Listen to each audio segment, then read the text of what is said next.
سے اسلام پایا ہم نے، باپ سے اسلام پایا ہم نے، دادا سے اسلام پایا ہم نے، گھر میں اسلام ہماری نسلوں کے اندر، ہمارے آباء و اجداد کے اندر منتقل ہوتا رہا۔ لیکن جملہ سن لو، اگر پوری تقریر کر سکا تو ٹھیک ہے، اسی پر میں گفتگو ختم کر دوں تو بھی کافی ہوگی۔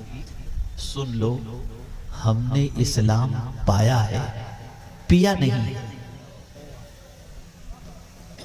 ہم نے اسلام پایا ہے، پیا نہیں ہے۔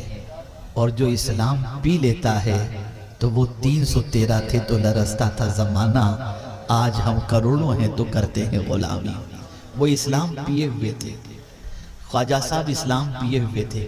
ہم اسلام پسند ہیں، اسلام پابند نہیں ہے۔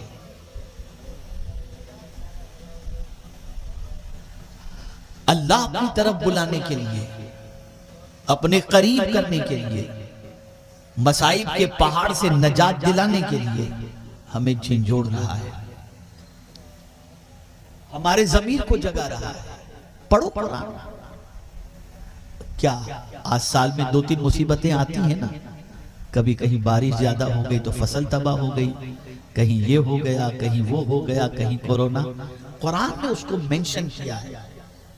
قرآن کہتے ہیں اولا یرون انہم یفتنون فی کل عام مرتن او مرتین ثم لا یتوبون ولا هم یذکرون۔ توجہ ہے آپ کی؟ دیکھیں پہلے مجھے آپ بتائیے کہ آپ سننے کے موڈ میں ہیں، اس لیے کہ یاد رکھیں میں جبراً اللہ اور اس کے رسول کی بات آپ پر مسلط کرنا نہیں چاہتا۔ یہ رسول اعظم صلی اللہ علیہ وسلم کا بھی طریقہ رہا ہے اور سنت ہے کہ جب کوئی سننے کے موڈ میں نہ ہو تو حضور نہیں سناتے تھے۔ جس طریقے سے پہلی مرتبہ اسلام کا پیغام لوگوں کو پہنچانا ہوا تو سرکار نے ایک ڈنر کی پارٹی رکھی، عشائیہ رکھا۔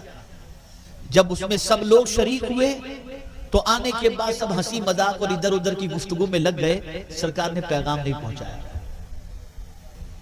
پھر دوبارہ دعوت دی حضور نے، اس وقت سب سنجیدہ تھے، تب سرکار صلی اللہ علیہ وسلم نے دین کی دعوت پیش فرمائی۔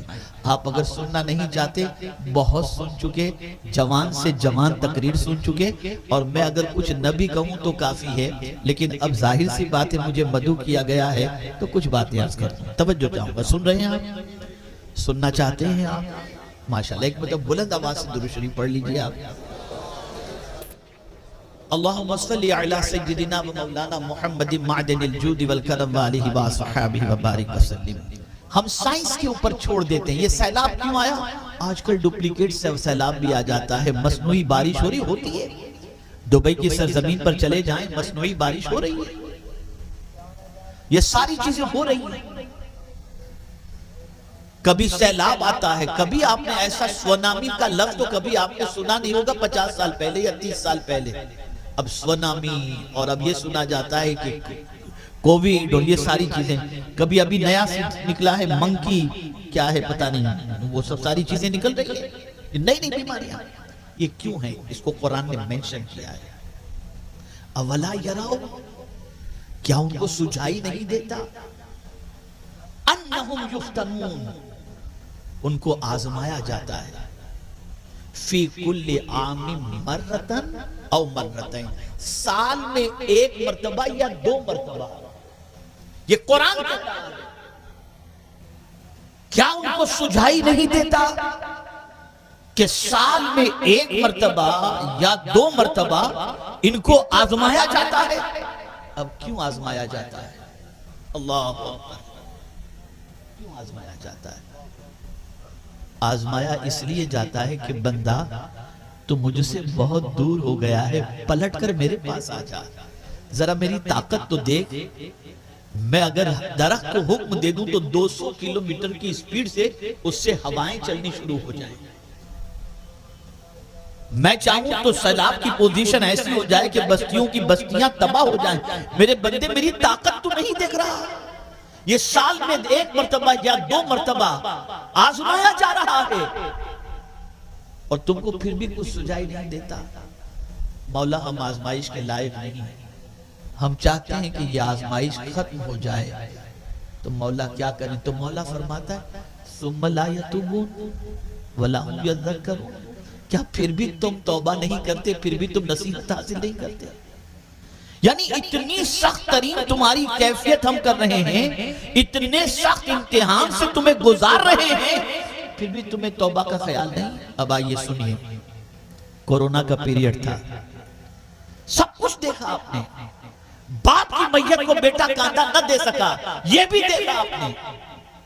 سب کچھ دیکھنے کے بعد سچ بتائیے کتنے لوگوں نے نماز چھوڑنے سے توبہ کی کہ آج سے نماز نہیں چھوڑیں گے؟ کتنے لوگوں نے پکچر چھوڑا؟ کتنے لوگوں نے برائیوں سے رشتہ توڑا؟ کتنے لوگ سیدھے راستے پر آئے؟ کتنے لوگوں نے آنسو بہا کر اپنے رب کی بارگاہ کے اندر اپنے گناہوں کی ندامت کا اظہار کیا؟ کچھ نہیں۔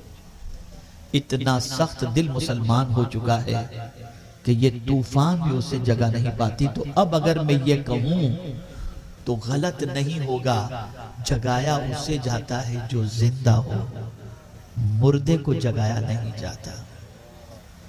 مردہ اگر سویا ہے ٹھوکر مارو نہیں اٹھے گا، لیکن کوئی خوب کھراٹے کی نیند لے رہا ہے اسے دھکا دو تو جاگ جائے گا۔ مسلمانوں تم مردہ ہو گئے اس لیے نہیں جاگ رہے تھے، نہیں بیدار ہو رہے، نہیں پلٹ رہے اللہ کی طرف۔ اور دوسرے مقام پر میرے کریم نے فرمایا وَأَنِيبُوا إِلَىٰ رَبِّكُمْ، اپنے رب کی طرف پلٹ آؤ، وَأَسْلِمُوا لَهُ، اور اس کے سامنے سر کو جھکا دو، مِن قَبْلِ أَن يَأْتِيَكُمُ الْعَذَابُ ثُمَّ لَا تُنصَرُونَ، اس سے پہلے کہ وہ تمہیں عذاب میں گرفتار کر دے پھر تمہاری کوئی مدد کرنے والا نہ ہو۔ وہ اپنی طرف بلا رہا ہے، یہ آزمائش ہے اس کی طرف قریب کرنے کے لیے، یہ تکالیف اس سے قریب کرنے کے لیے، لیکن ہم دیکھ رہے ہیں کہ مسلمان اس حد تک خواب غفلت کا شکار ہے کہ گناہ سے باز آنے کو تیار نہیں، گناہ کے دلدل میں ڈوبتا جا رہا ہے اور گناہوں سے توبہ کا خیال نہیں کرتا۔ ایک سوال پیدا ہوتا ہے، دیکھیں شیطان وسوسے ڈالتا ہے، کیا میں گناہ سے توبہ کر لوں گا تو مولا عزت عطا کرے گا؟ کیا میں گناہ چھوڑ دوں گا تو کیا میری پریشانیاں دور ہو جائیں گی؟ کیا میں گناہ سے باز آ جاؤں گا تو اللہ مجھے عزت و وقار عطا فرمائے گا؟ آئیے میں آپ کو سمجھاتا ہوں، گناہ سے باز آنے کا وقت تو بعد کا رہا، آپ گناہ سے بچ کر صرف اس کی طرف چلنے کا ارادہ کر لینا، تب سے مولا عزت عطا کر دیتا ہے۔